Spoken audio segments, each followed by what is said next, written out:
ST सगळे बोलावले आणि मुस्लिम काय केली तेवढं सांगा काय केली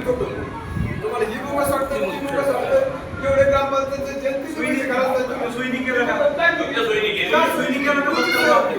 60,000 रुपये कोणची सोय होती का बघ जरा ऐका कोणची सोय होती का कोणची सोय करता तुम्ही सांगा ते टॅक्सचे पैसे मी माझ्या माहितीप्रमाणे डिसेंबर महिन्यामध्ये तुमच्या गावचा चार्ज घेतलेला आहे. ऐका 2 मिनिट ऐका. हा त्या संदर्भात मागची माहिती घेतो. तुमचा जो मुद्दा असेल तो पहिला मुद्दा त्याचा मुद्दा घेतला मी पहिला नोंदणी संदर्भातला विषय त्या संदर्भात मी माहिती घेतो. आज काही मला त्याची कल्पना नाही मागचा विषय येतो मुद्दा काय झालं त्याची माहिती मी घेतो. मुद्दा क्रमांक 2 विषयासंदर्भातला हा परत मी परत एकदा ऐका ना सर्वजण शांत बसा. 2 मिनिटात विषय सांगतो. हा विषय पर्सनली परत मुद्दा घेऊ नका. नागोडे सरकार नागोडे तुम्ही विषय नीट समजून घ्या. हा विषय पर्सनली तुम्ही वैयक्तिक घेऊ नका. हा मुद्दे ऐका तुम्ही तुम्हाला बोलायला देता त्यांनी त्यांचं मत मांडले राजभाऊ मत मांडले ग्रामसेवक माझं मत मांडाय तुम्ही जे बोलताय ना त्यात लेखी आहे की पास्ताचा आमचा मुद्दा आहे ना हा मुद्दा ह्यामध्ये काही संबंध नाही. पर्सनली मी काय करतो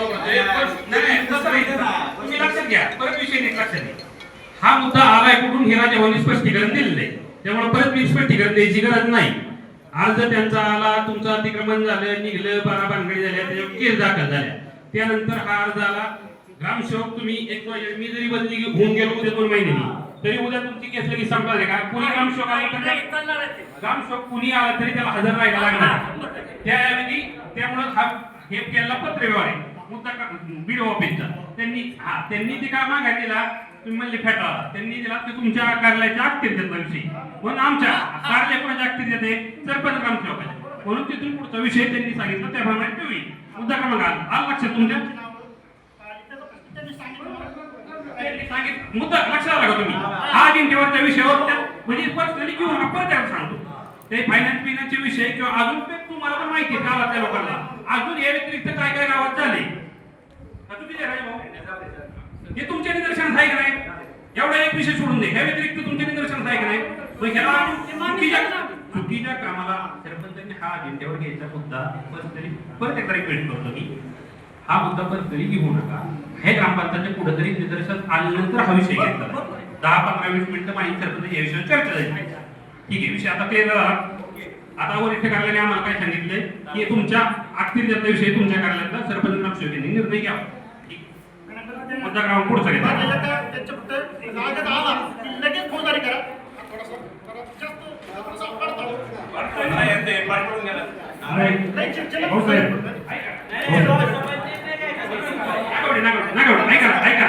राजभाऊने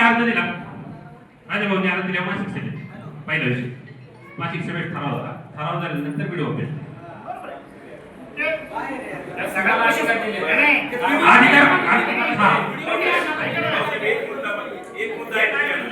कागद आला की लगेच फौजदारी करा असं होत नाही पडताळणी होणार खातरनामा होणार सगळा विषय मी काय सांगतो तुम्हाला आज मी त्याला मी ऐका परत त्यांना विचारा मी जे काय आहे ते तुमचा कोर्टातला विषय कोर्टात होणार कागदपत्राची खातरजमा होणार पडताळणी होणार त्यानंतर पुढचा विषय होणार.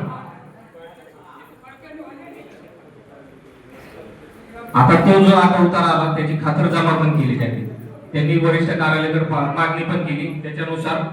ग्रामसेवकला तुम्हाला अधिकार दिलेले त्याच्यावरती जी काही कायदेशीर कारवाई आहे ती कायदेशीर कारवाई करायची ती कायदेशीर कारवाई लवकरात लवकर करावी. आणि माझे बघा ह्या संदर्भात माझे एक मत आहे हो साहेब तुम्ही काय होतं बरं का तुम्ही कधी कधी ना डायरेक्ट जे आपण करतो ना काय व्यवहार तर ती मासिक मीटिंग मध्ये सदस्यांना तो विषय माहिती पाहिजे की बाबा काय विषय मग तो मीटिंग सदस्यांना आला पाहिजे नाही विषय वेगळा येतो चर्चा वेगळी होती पण तुम्ही पत्र व्यवहार वेगळे तिथं फक्त हा विषय नव्हता झाला तिथं की इतका डिटेल विषय इथं ग्रामसाहेब मासिक सभेमध्ये झाला ना अर्ज वाचन केलं पण आपण काय केलं मागणी मागवा तुम्ही त्यात काय सरळ दिलंय की त्यांनी केल्याचं निदर्शनास येते नवीन आपण म्हणतो असं अर्ज होतो ग्रामसभेमध्ये ना ऐका हो साहेब अर्ज ऐका आज एवढंच म्हणणं आहे की अर्ज आला ठीक आहे अर्ज वाचा